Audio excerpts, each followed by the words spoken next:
I know many of you are going through such stress and fear right now, but let me point something out to you. We're all going to get back to work eventually. And the smart people right now, you know what you're doing? You're preparing. You're growing, right? You're training. So that when they let us back to work, you're at full speed the day we go back, bigger, better, more equipped, more capable than you've ever been to make a bigger impact, to get after your dreams in a way you never have. You could use this as an occasion to be preparing, to be training.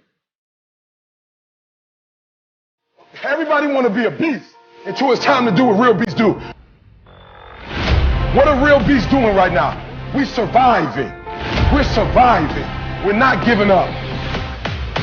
We're not giving in. We're not letting our mind go idle. We're not letting our time go idle. We're in beast mode. We're trying to stay active. We're trying to stay busy. We're trying to keep the blood flowing. We're trying not to get gangrene. We're trying to stay strong. So stay in beast mode, y'all.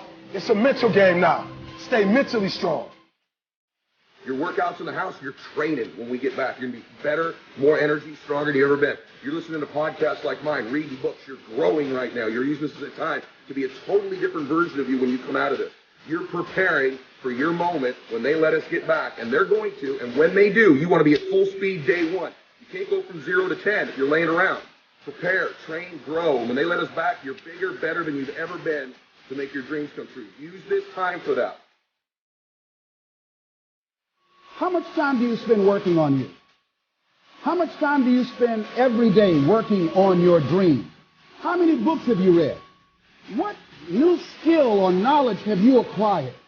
What kind of investment have you made in you?